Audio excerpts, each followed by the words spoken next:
Hey, everybody. Welcome to Pop Culture Philosophers. Welcome, in fact, to a great conversation we have with the creator of an upcoming book. He's actually going to be writing the Wacky Races comic book from Dynamite, Giant Size Wacky Races. He's done tons of other work in comics and outside of comics. I'm very excited to bring him in. Everybody give a warm and hearty welcome to Ivan Cohen. What is up, my man?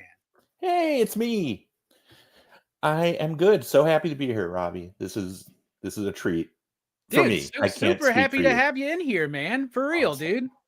Cool. I was gonna do this whole bit. Everybody at work today, because I run a comic shop, and everybody at work was like, I was like, yeah, I gotta leave a little bit early. I got Ivan Cohen coming on, and everybody kept going, are you interviewing one of the Cohen brothers? And I was like, no, no, well, I don't think so. And then like, you should do a bit like you think he's one of the Cohen brothers, but I just want you to know I respect you too much for that. Thank you for not testing my improv skills. But, yeah, but for real, what's No Country Old Men? What was that like adapting that? Just... Brolin was terrific. No, super excited to have you here, man. We were talking a little bit before we went live. When Dynamite made the big announcement that they're gathering up these Warner Brothers Discovery licenses, you got things like Herculoids, you got Thundercats, you got all this cool stuff, Space Ghost. But I kept pestering Nick Barucci. I was like, yo, you're doing Wacky Races, right? You're doing Wacky Races. And then he's like, oh, I don't know. And then lo and behold, they're doing Wacky Races and you get to do it. So I guess I want to know, are you as big of a fan of Wacky Races as I was? Now, I wasn't around in 68 when it came out, but I guess I watched it on reruns all the time, all over the place. Dude, I used to eat that show up. All the gimmicks with all the cars, all the cool characters, Penelope Pitstop, Dick Dastardly, Muttley, of course, fan favorite. What's your history, man? Are you excited to work on this project? Of course I'm excited. Yeah. I mean, and the way comics work, it's like the work's been done for a while, and I just can't wait for people to see it because I want to hear from the super fans like you. I wouldn't say I was a super fan. I was definitely a fan. I was a pop culture sponge growing up, and we don't talk about a gentleman's age because we're very classy, but that's I certainly did not see the show in its original airings, but it was around, especially if you were sort of that pre everything on cable or streaming. Like you saw whatever was there. So it's like, I saw a million episodes of sitcoms I never really liked. It's like, why do I know all of this? Because that was what was there. Yeah. But why have I seen every episode of Home Improvement at least twice? But but Wacky Races, yeah. I mean, I remembered less of the, I went back and dug in once Joe Rybant and I talked about me doing it. And I remembered a lot of it, like sort of muscle memory. Like I started watching them, I was like, oh, right, that's what happens there. But those characters really stick out. And I mean, all the stuff that was based on was stuff that is really like, apart from maybe your Cannonball Run type movies, nobody's seen the things that inspired the Wacky Races. Like there's an old movie called The Great Race, which is like, at the time when people saw that, people were like, when they saw Wacky Races, they're like, oh, some cartoons ripping off, The Great Race. Okay. The Great Race. No one knows that stuff now. So it really has its own existence. And yeah, I was pumped to do it, especially when I realized that Dynamite was going to give me real freedom to sort of not just do a do-over, set in some timeless place where it's just these racers with no world around them. Okay, so you're getting to dive in and like do your own thing, right? So is this something that like anybody who's not familiar with Wacky Races, they can jump in, read this, and appreciate it for what it is, right? That's the goal. Yeah. I mean, it's not Wacky Races year one. Like we're not doing, it's not a dark brooding take on Penelope Pitstop, but it is, it's a world that already exists. It's a world very similar to where we are now. But the idea is that the Wacky Races are there. They have a history. They're sort of somewhere between professional wrestling and Formula One and NASCAR. Like they're an event. They're an event that people, love in that world that's like ours. And in that world that's like ours, there are these racers who have their branded vehicles that, you know, a lot of them are from the original show and a lot of them are brand new, because if there was something like that now, if there were race cars that were being created in a modern world, they would probably have sponsors, right? And those sponsors would be like, you know, I mean, there's no Viagra car, but there would be a Viagra car. You know, there would be. That would be Dick Dastardly's sponsor, right? Like, well, for sure. Sure, we have. Dick Dastardly has a sponsor. It's mentioned in the book. It's a, you know, there's some deep pulls for some of these things, but yeah, the idea is anybody can pick this up. You know, super fans like you can pick it up. People who've never seen an episode, you know, hopefully will pick it up. The art's beautiful. The writing is solidly, you know, serviceable, and it really, you know, it really comes through. Heck yeah. What I know, we got Penelope Pitstop, we got Dick Dastardly and Muttley because they're on the cover. But what other characters from the original show are we going to see make an appearance? There's a few. I can't give you all the secrets. Peter the caveman dude's there, right? The caveman dude's there, right? I can't even remember his name right now. Yes. Okay, cool. Thank you. That's all I needed to know. Was that? That wasn't Rough and Ready. That was, oh, man. I knew I should have done a quick review before I got on here. Yeah. Me too. Peter Perfect is a huge part of the show. I don't remember, and is a huge part of this. Although the way we position him, because it's this world where the races are a thing that's existed for a while, Peter Perfect is sort of, he's almost the Vince McMahon of the Wacky Races. Like, he's a guy who has history with it, and he's now a little older, so he's not necessarily a racer anymore, but he's like, I used to be a racer, now I'm the owner. It's that sort of journey. So okay, he's a big, larger than life personality. We created some new racers. There's maybe a romantic interest for Penelope Pitstop, although we don't get too deep into that. They have a nice meet cute who's a racer for essentially the IKEA of this world. So his car looks like it's made out of hex bolts and particle board. Okay. But there's a bunch. There's an Apple Store analog that has a thing called, you know, the Genius Car, and it has computer gags, and like it's everything you want. It's got, you know, the old style stuff you want, new style stuff. It's crazy. I'm so happy they let me get away with so much stuff in this, because it's really, I tried to fill every page with cool culture stuff.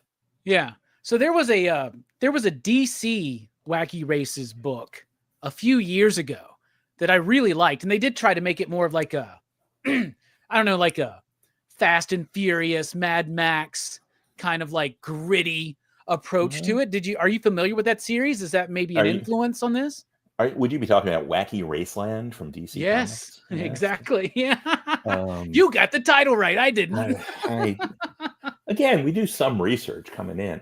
I'm familiar with it. It's not, I mean, we talked, I think in the first interview I might have done about this for print or something, I may have said something about Furiosa, but that was more positioning of thinking of like Penelope as the main character. It's not, I think Wacky Raceland probably did that kind of, you know, post-apocalyptic racing world thing as well as anybody who's going to do it. I'm just not sure. I'm not sure that scratched the itch that Wacky Races fans wanted. We'll find out. I might be totally wrong. They might be like, you know, I want post-apocalypse. I want crazy. And we could do, you know, and that's a perfectly valid way to do it. I just think it's more interesting to do a book that relates at least, you know, just a whisper to what the world is like now. And like, yeah, I think it's really cool to take that concept and bring it into this world, and not necessarily in like a post-apocalyptic world or anything like that. I did really like that series, but I also love the idea that you're like, so would you say the spirit of this Wacky Races book is like more aligned with the original show, just kind of updated and set in the modern day, as opposed to what they did with Wacky Race Land, I guess? Yeah, if those are the 2 points on the spectrum, it's definitely closer to the original. That's all I got. I just remember the original show and that one comic. And I don't know if they've ever done anything else with this.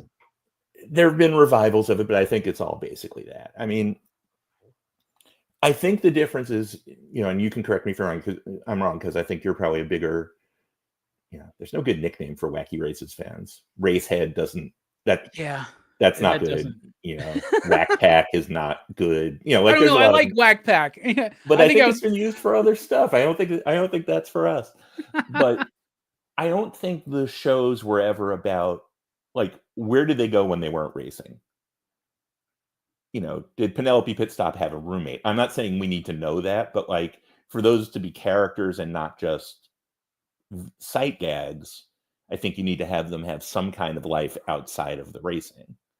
Like just to make it feel like, I mean, most comics take place in sort of a somewhat grounded world, like a world that's a little bit believable. Like if everyone flies in a Superman comic, then Superman's not that special. So you need there to be people who need rescuing. There need to be people who are interested in what's going on and aren't necessarily the lead characters. So we tried to flesh that out a little bit. All right, what's the focus on this one? Because as I understand it, it's focusing mostly on Penelope. This is like kind of her book and her story, right? Yes, completely. I mean, the other characters are very important in there, but Penelope is essentially somebody who wants to get into the wacky races. She's a race car driver, but she's a celebrity because she's known for having been a teenage star of a sitcom that was set in the world of racing. And it was her and her identical twin sister, Pandora, who showed up in later versions of the wacky races. And they were sort of the stars. They were essentially the Olsen twins. They were, they were the too cute, creepy fans were sort of obsessed with when they'd be old enough to, date, let's say. And they would, and it's her story of how that show is behind her. She wants to be taken seriously as a racer. And that's our way into this world of the wacky races. And there's crazy racers. She has a run-in with Dick Dastardly on like page 1. Like he's essentially a heel, if you're going to use old school professional wrestling terms. Like, and he might not actually be a good guy either, but like, people are playing a part. People are. He's like John Cena, is what you're saying. He could be like John Cena. I mean, who just recently turned heel, and it's still blowing my mind. So, I love it. Are you a fan of wrestling? Is that informing this book? I've got some friends who are going to see this who are true wrestling fans, and they'd be mad if I said anything other than, no, I have no interest in wrestling at all. But no, I like wrestling. I like that world. Okay, it's not my thing, but I get it. I mean,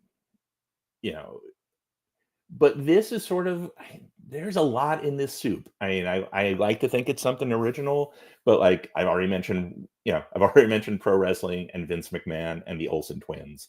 Let me see what else I can put in there. Taylor Swift, because when she re-recorded her albums to get out of control, to get them out of the control of people that she felt ripped her off, Penelope is taking control of her own brand because Penelope Pitstop was her name on the sitcom, and she has sort of she's not an emancipated minor, but it's pretty close. Like she's gotten control of all of it. Like she spent all the money she made from the show to buy her name and the rights to her likeness and all that. Okay. And is now she wants to be in the races, but she doesn't want to have sponsors. She doesn't want she just bought all this stuff back, so she doesn't want to sell it to anybody else. Oh, very cool. So it's giant size. It is giant size. And I should say, because I've gone very deep on this constantly, just say, and also there's really cool races. The races. Oh yeah. Really I mean, there's got to be races. I mean, it's really just stupid fun. I can't, I like, it's not a soap opera. It's a, it's insane. It's okay. Just, high octane. But yeah, it's giant sized because we knew we were building a world. Joe Rybant, the editor, who I've known for a long time, this is the first time we've worked on a comic project together. He wanted to do it like an old school giant where like there might have been 3 different big stories in it. And, we came back around to having it be one 40-page long single story. And part of the reason for that, I think, is in a book called Wacky Races, you feel like there's got to be a written, if it's a monthly comic, you're going to want to race in every issue, right? Like that's sort of in the brand. Yeah. How do you build up to the one race in one issue and have it matter, and then immediately the next issue there better be another. Like, it felt like it made sense to do one big story, which does have a bunch of sort of qualifying races in it that build to the big payoff, which is, you know, the last like 8 to 10 pages of the issue are the wacky races, like the thing that everything is building to. And you get to see who wins, who loses, what it means, how it sets up what I hope will be, you know, another one of these, because we built a lot of there's a lot of stuff we built that you only see, like, you know, the surface of. And yeah, that was my next question. Was, this is a one shot now, but are there plans to do more, or does it depend on sales and response and stuff like that? That's a great question that I wish I knew the answer to. Obviously, if sales are phenomenal, I expect we'll do a lot more of these faster than they might plan. If the sales are merely great, which is what I'm assuming, because, you know, it's me, but that it'll do. Thank you.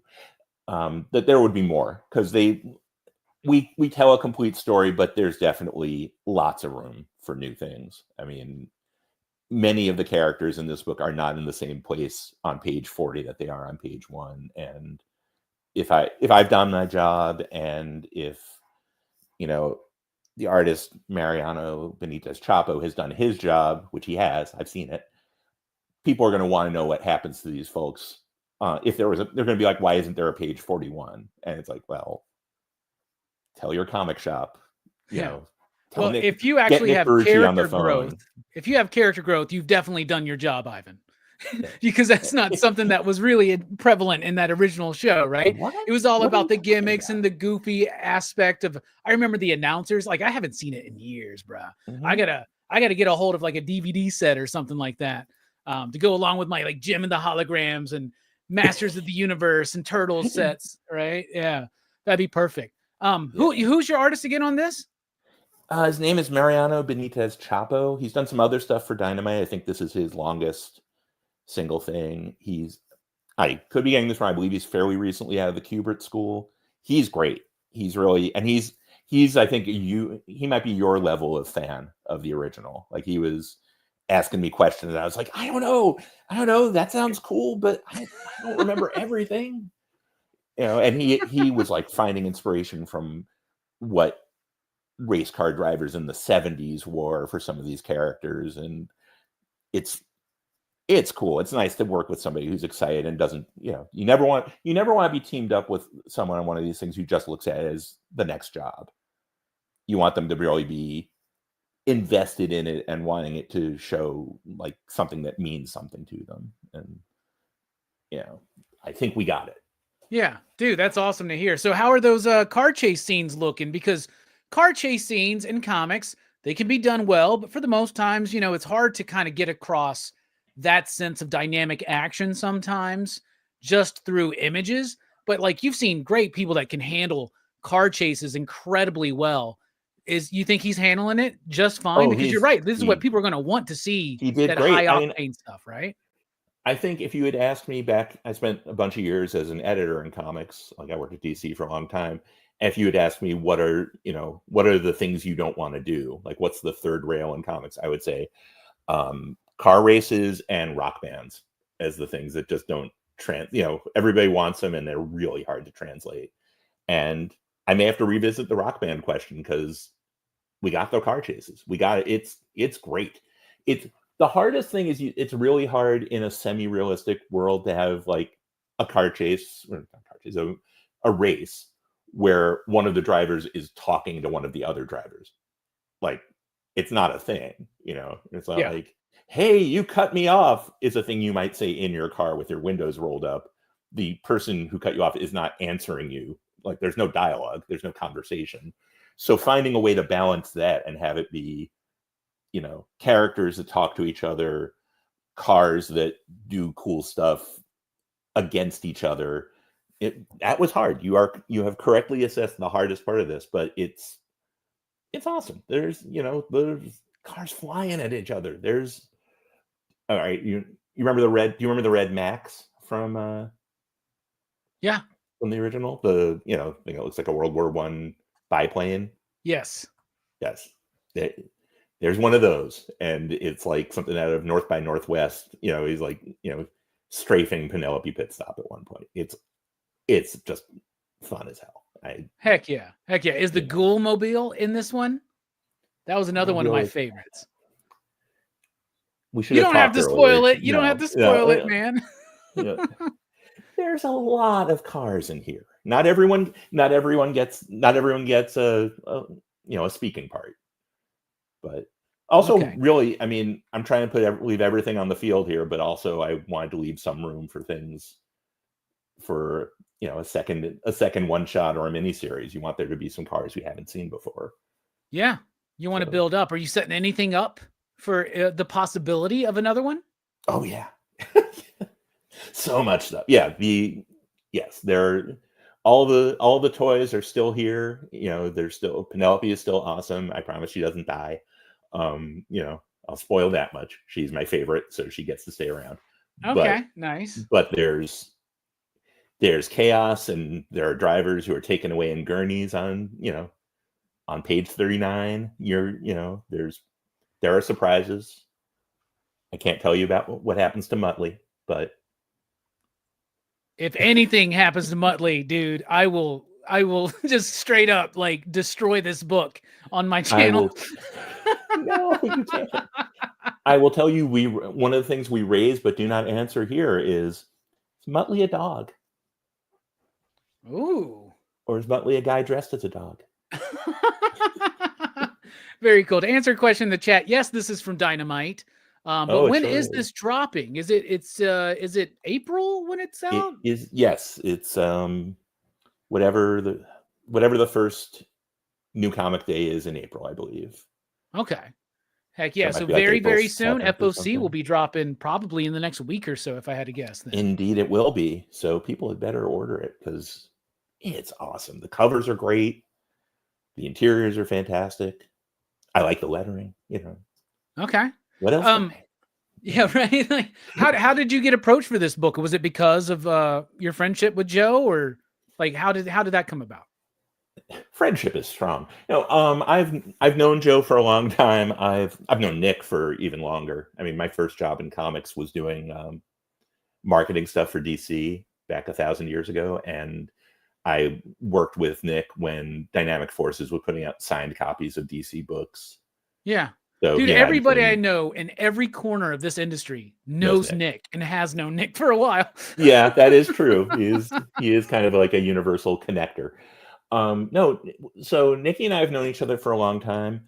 One of my many side hustles is I do some collection editing work for Dynamite, like getting their trades out the door. And Joe and I have become, friendly through that. We have some common interests outside of comics. And I hit him up about the Hanna-Barbera stuff. And I was like, let me know what I can audition for. I was like, I'm not one of those people who presumes that just because, I'm charming and likable that people should just give me work without checking the record. And he knew the stuff I've been doing mostly for DC and other places. And he was like, oh, I'll absolutely let you know. We're just starting to figure this out right now. And it was really, I think 3 minutes later, he wrote me back and he was like, yeah, give me a couple of pitches for Wacky Races. And I was like, wow. Oh, okay. That was not. You're like, out of everything, you give me Wacky Races, bro. Like, look, my grim and gritty take on the Impossibles was ready to go, but it's fine. It's fine. Whatever, whatever he needed. Actually, I have a bird. I got Birdman secrets ready to release into the world, but I've been waiting on some Birdman news. I can't believe I haven't heard it yet. Space Ghost is a hit. Herculoids is about to drop. Like, I mean, come on, y'all. Where's the Birdman? We got plenty of stuff to work with there. But yeah, so he reached out to me about that. I said sure. I mean, we had talked about other projects, and there are things with licensed comics. I mean, there's a certain extent to which I can say, like, give me any property, I can, as long as I sort of know what it is, I can do something with it. But honestly, those projects, I'm lucky that I can say no to some things. So I have said no to some stuff where I was just like, I can do it, but it won't be as good as if somebody who loves the material does it. And at a certain point, I'll start resenting that I have to go on podcasts talking about a book I don't love. So this one was one where I was like, oh, I can dig into this. I can get elbows deep and do something special. So that was there was sort of no question. Then it was just trying to figure out how many pages we'd have and how much story we could do. Because at one point we were talking about doing like an old school Silver Age, like 80-page giant. And it was just like, I'm going to give you a lot. And he's like, okay, all right, how about 40 pages? Just give me, let's just whet the appetites and keep the price something that people can afford, which. Yeah, I don't know how many people want to drop in like and do a $12.99 Wacky Race 80-page giant or something, but I'm going to tell you, I would. Yeah, I probably wouldn't. Good point. But I believe they kept this the same price as their regular size books, which is insanely cool. Like that really, if you feel like you want to get your money's worth, it's like nice thick comic. Yeah. You said that you kind of have a lot of like freedom with this book. So you don't get like too many notes from Warner Brothers or Dynamite. Like they kind of are cool with what you're doing. There were notes at the beginning, which is when you want them. You want it before you've written a whole script, and you want it before you've your artist has started drawing, because that's where time and money are a problem. But no, the notes were pretty simple. I think I've gotten to a point where I was pretty good at promising what I was going to deliver. Like I was like, this is what it's going to be. If you're not in for this, tell me now. And they were like, no, we're in for this. So, all right. Well, there's another book that you work on that I wanted to chat with you about real quick. That is another reference to a childhood favorite of mine, because I used to have the VHS of Scooby Doo meeting Batman, right? And you do the Batman Scooby Doo Mysteries, bruh, which sells so well at my shop, dude. It's one of my best-selling all-ages comics. Batman, Scooby Doo, 2 franchises, 2 properties that just have stood the test of time. They're truly generational, right? At this point, like, truly generational. They've really been around for a long time. Those books are cute. They are charming. They are so much fun, dude. So what's it like working on Batman Scooby Doo, man? Hardest job I've ever had in comics. Really? Oh my God. And I've written Batman stuff. I've written Scooby-Doo stuff separately, but putting those together, it's like you're going on the biggest stage and everybody has an expectation. You got to sort of hit it perfectly. And you have to come up with stories where it makes sense that Batman would be in there, and it makes enough sense that Scooby and the gang are in there. I don't think we ever got to tell a Batman Scooby meet Hush kind of thing, and I think we're all okay with that. I don't know. I think you could make that work. Ivan, look, I can make anything work, friend, but that's where it just starts getting complex. But that book is a dream. Batman smiles. Every time I got to write in the script that Batman smiles, it made me so happy. And we got to, I got to do some very cool, kind of meta stuff that made me happy. There was definitely, fan service, always some unmaskings, sometimes a lot of unmaskings, because that's why you need Hush. That's the perfect unmasking, because it would be like a 12-page unmasking, because they would have to unravel. You get one of those double barrel folds where it just keeps on, opening bigger and bigger. You're pulling your Jim Lee out, right? It's going to be like a fold out. Yeah, let's do it. You think Jim wouldn't do it? Come on, I know that guy. I can get him on the phone. You could really do some numbers if we could convince Jim to do the interiors of one of those Batman Scooby Doo books. These are all good ideas, but that book, so fun, hard to, I know all the people who were working on it. Sholly Fish and I were the first 2 writers on it, and his Scooby Doo comics are just amazing, and he and I would just have fun almost competing with each other for which Batman stories from the Silver Age we would be, mining for ideas. We both had the same big old hardcover called Batman from the 40s to the 70s. I think that's the one. Okay. And I was like, I think I found one thing we haven't used yet. And he's like, how dare you? How did you fit that in? I got to do one of the issues that came out last year was a Scarecrow one, which was tricky because like what are the Scooby Gang afraid of? Like what's the, you know, how deep and twisted do you want to go? Because we don't, you know, you want it to be for the kids and the 40 and 50-year-olds at the same time. So I found a way into that. I referenced one of those great Silver Age Batman and Robin memes about, you know, Robin, what have I done to you is in there, but, you know, nobody noticed. But yeah, Batman Scooby's amazing. I mean, Velma is possibly, you know, the world's second greatest detective, and you know, in that shared universe. That's Fred something never I has really love anything about that book is that like Velma and Bruce are kind of like competing a little bit at times, right? Like where they're like, yeah, I haven't read it in a while, but I read that whole first volume of it for certain. And I had so much fun with that book. Here's another thing. You mentioned that you had been at editorial at DC for a while. Didn't you work on Greg Rucka's Wonder Woman run? I did. Greg Rucka's first. It's like the talking about different world wars. Before like talking about different world wars. Yes, I worked on, you know, the first Greg Rucka Wonder Woman run with where she like snaps Max Lord's neck and stuff like that, right? Dude, yes, that's I a worked on that.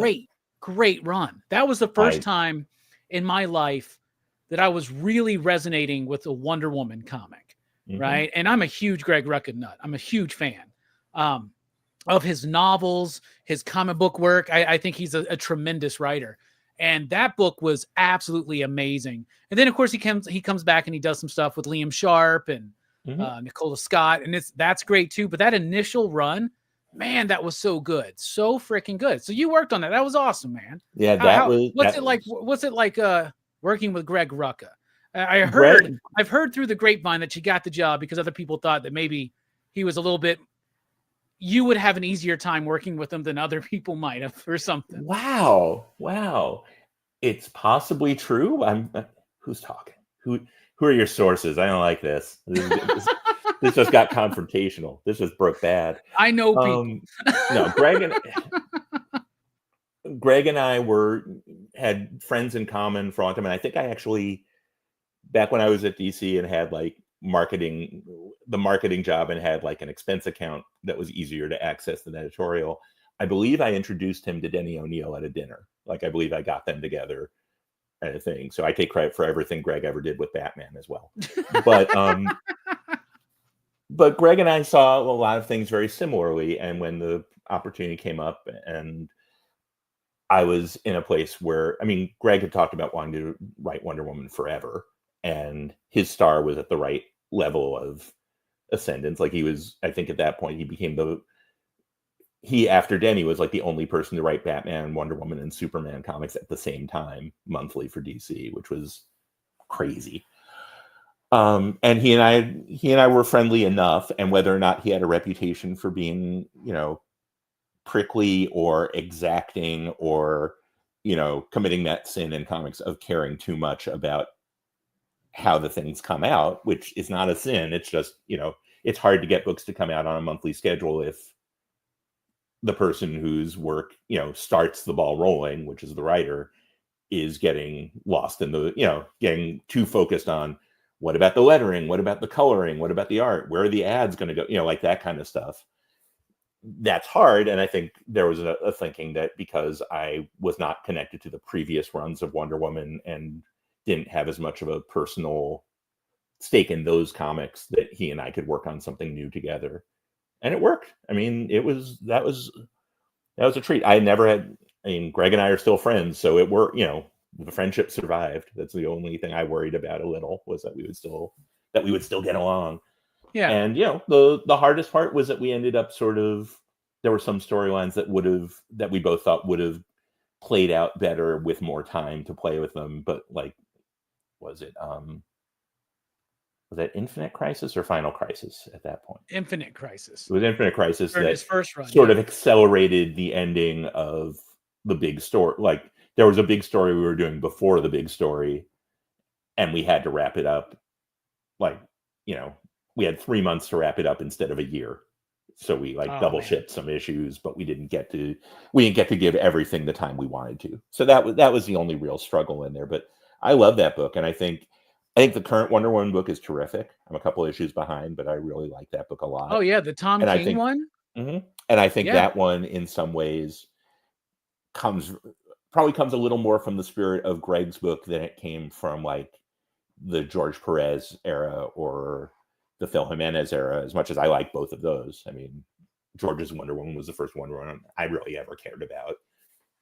And I think Phil's love of that character is amazing. But I think the current book probably has more in common with Greg's take than anything else. Yeah, I would agree with that. Now, correct me if I'm wrong, because I'm not 100% sure on this, because my history with Wonder Woman is not like, well, was Veronica Cale, like, was she created for that run, or was she an existing She was created character? for that run. That was dude, that's like Wonder Woman's Lex Luthor. I thought that was genius, dude. That was the plan. I love I'm sorry that, I'm sorry that she has not shown up much more elsewhere.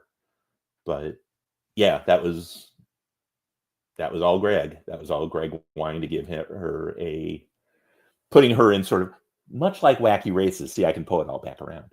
Much like Wacky Races, having these iconic characters be in sort of a realistic world. It's like, who hates Wonder Woman? Like, who's, like if Wonder Woman is going to be this character who's trying to like change the world, who pushes back against that? Who doesn't want the world to change? And that was really a cool take that I'm not sure. I think there had been more generically the sort of, oh, who's going to fight Wonder Woman? Well, it'll be, creepy sexist dude with powers or Nazis. And it's like, who doesn't like peace? War guy, that kind of thing. It's like, but trying to go a little deeper in a realistic world. I think that was where Greg really, did something special. So you haven't just done editing with DC characters. You've done a lot of writing, and not just Batman Scooby Doo. And by the way, you've also done work on Looney Tunes, which I think is cool. And that's got to be a fun gig to like play around with.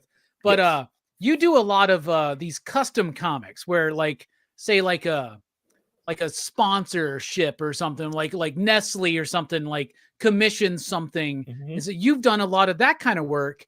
What's that kind of work like, knowing that it's not necessarily the main titles, but something outside of that might actually see more eyes than some of the actual comic books that we see in the comic shops week to week, right? You're good. You got this. No, thank you. It is. It has given me a chance to play with some characters that I never would have. No, never strong. It's given me a chance to play with some characters that I would not have gotten a chance to as early in my career otherwise. But I wrote Justice League comic that went in cereal boxes. How cool was that? And I got to use, I've gotten to write more Superman in those than I ever had. Did you get free cereal out of that? So here's the thing. First of all, custom comics, a lot of fun. There are some annoyances, as you would expect, but they pay well. It doesn't have the glamour. Like, I love working on comics that get reviewed. That's really fun, even though the reviews are not always kind. And that's fine, Sometimes they're very kind, and I like that more.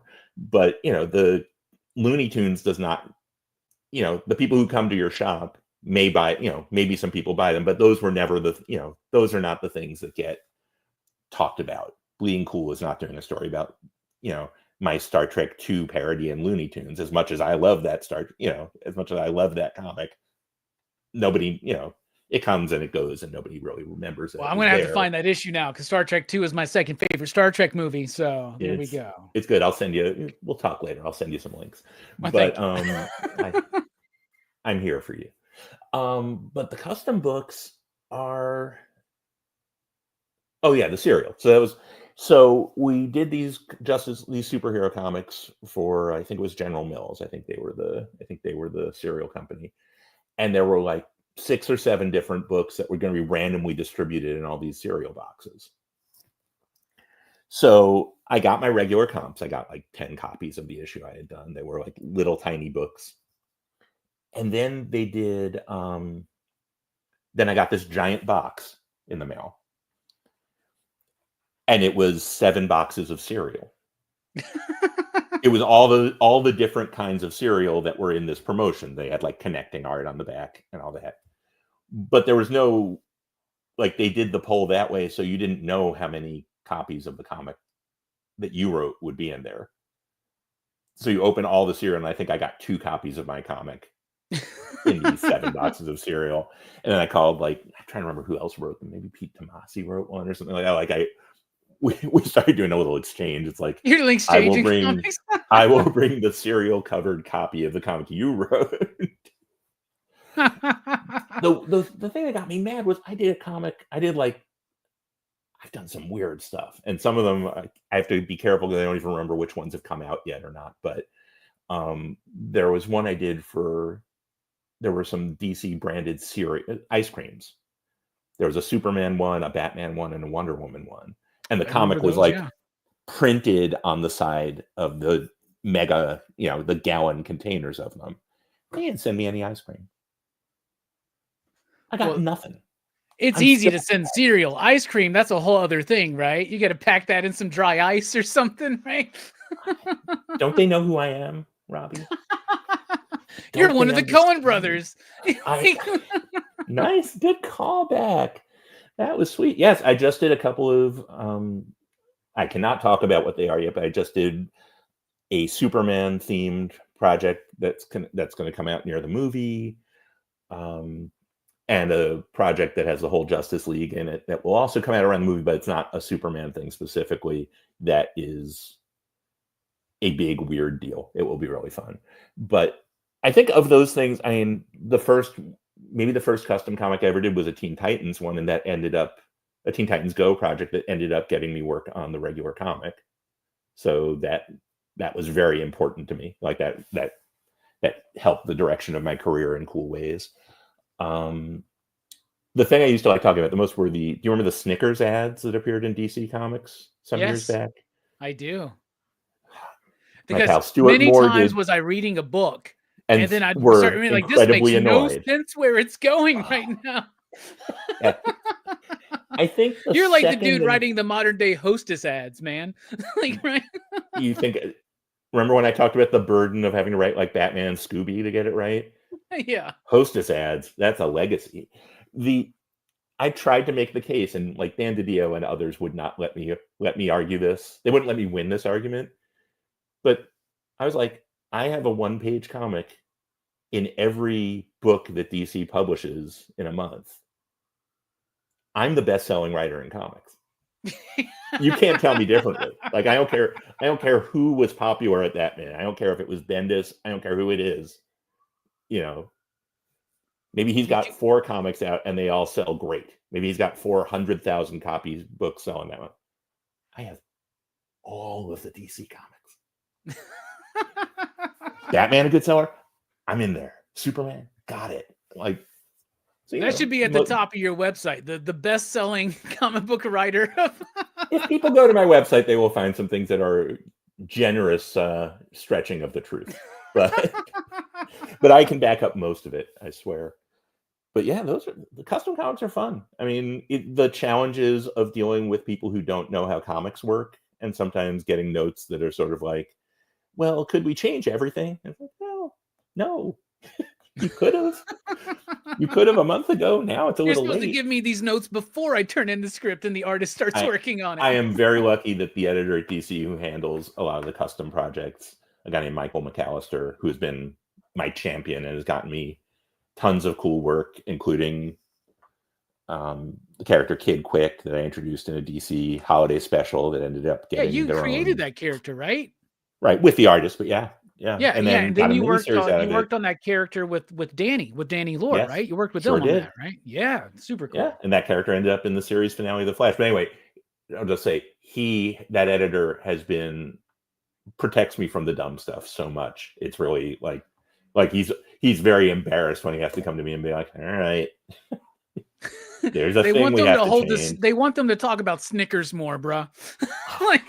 No, the hardest thing is, for a bunch of really good reasons, they don't let the DC characters handle the product that's being sold, generally speaking. So I think because you never know, like it's a Snickers ad, Snickers is the sponsor this month. What if next month it's, Hershey's, I guess, is a different. Like Hershey's wants to sponsor something. We don't want people to be like, well, you just showed Superman eating a Snickers bar. Yeah, you just said that Wonder Woman's favorite candy bar was a Snickers. So, Right. like...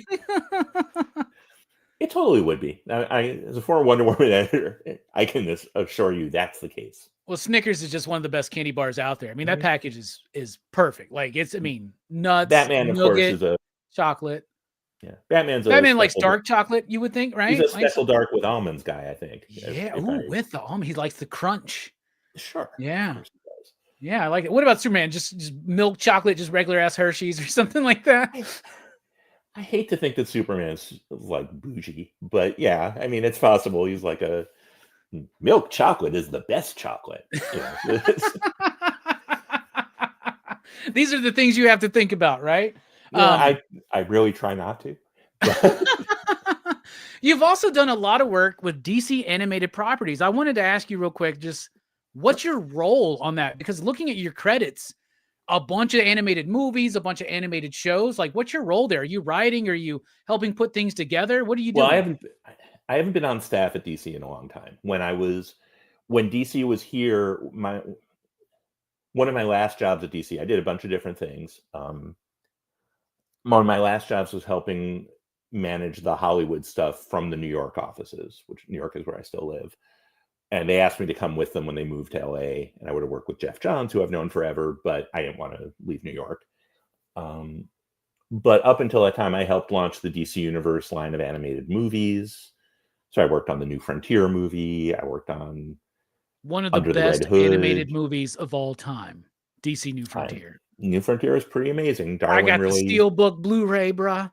It's nice, man. I had to upgrade when that Steelbook came out, man. Yeah, no, I get it. So you worked in the golden era of DC animated movies then, in my opinion, bro. Well, no shade on what came after. The business changed a lot once they weren't really selling DVDs so much anymore. I think things changed a good deal.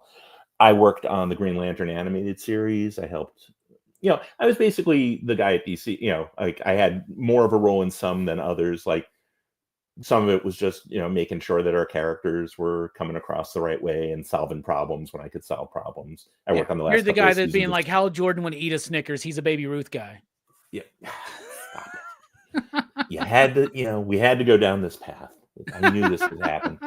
No, but like on Smallville, like I helped with the last couple of seasons of Smallville where there were all the rules about, he can't wear the costume, but it was stuff like what characters can we use? Like, what characters that we haven't used yet can we use that would be kind of fun? That would mean anything to the comics fans, but not be so important that be like, no, we're saving this for a movie. So some of that was, me having, deep nerd knowledge of characters like Maxima, which ended up being like a slightly smutty Showtime episode of Smallville. As it should be, involving her, right? It had its moments. Yeah, and then and working on the Green Lantern animated series ended up being that led to directly to my first job in comics, in like writing comics. I was leaving the company, the animated series was coming up. I had worked on that with the writers of that show a lot. And I went to the editor of the comic that was coming. They had already hired Art and Franco to be the team on it, which, good call, smart. But I said to the editor, I was like, look, if you ever need a fill-in, I'm the only person not currently working on that show who knows that show already. Like the show hadn't started airing yet. So I was like, I can write you a 20-page comic that fits the parameters. You don't even have to send me the show Bible. I've already read the show Bible. I've already read all the script for the first season. Like, so it was sort of like, I can solve problems for you by not causing any problems. And then I started doing that. And that was, I wrote every third or fourth issue. And then Art and Franco ended up leading the book and I became the regular writer just in time for the show to be canceled. But of course. And that's all led you to Wacky Races. Thank you for bringing it back around. Yeah, which comes out in April. I'm very, very pumped. So I guess here's your final opportunity. Pitch this book to somebody who thinks they don't want it, but that they do. What can they expect out of this book? Wait, how do I know they do? I could just tell. Because you just know. Tell. You just know, man. This is what you as a retailer do. This is your thing. Which I have so much respect for. As I stall to think of an answer to your question, I'll just say that's totally fine, man. I appreciate it. My first gig at DC, part of it was writing the copy for previews back when Diamond was the only game in town. So I wrote DC's whole catalog every month, and I got to spend a lot of time with retailers and with that catalog. And I was just like, that is an incredibly hard job. Nobody gives you guys enough credit. Well, thank you. I appreciate it. There you go. And look, I think writing the Snickers ads is a very incredibly tough job that people don't give you enough credit for. So that's certainly true, but I can leave it at the end of the day. My back doesn't hurt the day after New Comics Day, every week. But anyway, so I've stalled just enough to maybe come up with an answer. Wacky Races is something. It's something new. It's got a familiar brand name, and that's comfort for people. Like, it's a tried and tested proposition, but it's not. You haven't read 1,000 Wacky Races comic books. You haven't, no matter how much you love X-Men or Fantastic Four or Superman or Justice League, like, at a certain point, you feel like you've seen all of this before. Like, there's no real surprises. I guarantee you that when you read the Wacky Races book, page 1 does not tell you how page 40 works out. You will be surprised. You may, I'm trying to sell it, so of course you're going to love it. But even if someone didn't love it, they wouldn't be able to get to the end of it and be like, saw that coming. I knew who was going to win. I knew where all those characters would be at the end. It's not a commentary on today's world, but it is of today's world. It doesn't read like it's a franchise that was launched in 1968. It doesn't feel old. Biggest challenge writing Looney Tunes comics sometimes was like, well, Roadrunner's still in that desert. Coyote's still dropping boulders. Like, that's still the job. And I love that job, but it was really hard to convince anybody, why should I read this one? I've read other ones. I've already seen it. I've seen the clips. I can stream it anytime I want. What's different about this? And all I can say is this is different. There are I am not aware of any other race car comics. Penelope is awesome. I will say that there is a non-gratuitous, unless you like gratuitous, shower scene in the comic. So, look at that. There was an eyebrow raise. That was exciting. Yes, there was. But it is not gratuitous. I promise. I'm very protective of that girl. Well, if you get to do another one, I want a very gratuitous shower scene with Dick Dastardly, is what I want. Dick Dastardly. What's under that coat is really the question that everybody asks. Just as much as I'm never going to tell about Muttley, you're just never going to find out. But yeah, I really hope you dig it. I will be looking forward to hearing from you. I'll watch when you review it. But yeah, I'll let you know, because I have high expectations, Ivan. Just so you know, high expectations. I appreciate that. After having had to read so many of your Snickers ads, thinking they were the next page of my comic. They changed it later. They put like a little frame around it to try to, look, when you're watching a movie on TV, you don't and there's a commercial for another movie, during the commercial, you don't get like, oh my God, what happened to Tom Cruise? Come on. That has really confused me sometimes, man. I'm watching a movie, all of a sudden you're like, yo, where did this bear come up with this toilet paper? I'm so confused. I would like to write some comics with that guy. There's some stuff. There's a lot to dig into there. Somebody call Charmin right now. Oh, can I slip in one other plug? Can I slip in one other thing? Of course, man. Even though Wacky Races is the whole thing, and my friends at Dynamite will be happy that we got there. But after you've read Wacky Races in April, and you're like, I love this guy who wrote this. What else is there? What's coming up? In first week of May, the newly relaunched Teen Titans Go comic. I am the writer of Teen Titans Go number 3, which features a character that you didn't know you wanted to see. Texas Robin. Texas Robin? Yes. Like Robin with a cowboy hat? Is that what you're talking about? Eating chili? Heck yeah, He doesn't man. eat chili. He does have a little fringe on his cape. He inspired by an episode of, an ancient sitcom Three's Company, where Jack Tripper had to pretend to be his identical cousin Austin, who was from, of course, Texas, in order to fool someone for some reason. And that's way before Stephen Urkel was becoming Stefan Urkel in Family Matters, Yes. Three's Company. Do you remember that one? Because that was one of those shows that you just had to watch because it was what was on back in the day. I'm just old enough that I didn't have to watch that. There started to be other options, but I love Three's Company, man. I used to watch Three's Company on like Nick at Night and stuff like that. Like and at the time when I was a kid, I thought it was like new. I thought it was like a new show. I didn't realize it was at that point like 10 years old or something. But I thought Happy Days was a show from like the 50s. Meanwhile, yeah. And you watched MASH and you were like, wow, in the Vietnam War, they had a lot of weird, these haircuts were very strange for military people in the Korean War. This really is confusing. Yes. But, that thus happens when your babysitters and your history teachers are sitcoms. So there you go. Yes. Heck yeah. Ivan, thank you so much for being here. I'm very excited for Wacky Races and very excited for your work to continue. And this was fun. This was fun, dude. Anytime you want to come back on the show, I will come back. It doesn't even have to be a Dynamite book, man. Because to be honest, we don't really care about Dynamite that much. We just pretend like we do. I'm just joking. I love those guys. Y'all know I love those guys. No. But anytime you want to come on to plug something, I would love to come back. Something.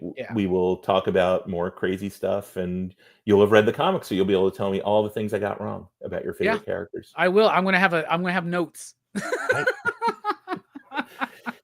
You do have my email address, so I should be careful about saying this. I welcome your feedback. I will. I will give you that feedback. Thanks so much, Robbie. This was awesome. Have a great night. Of course. Everybody go check out Wacky Races. We are dipping out here. Station.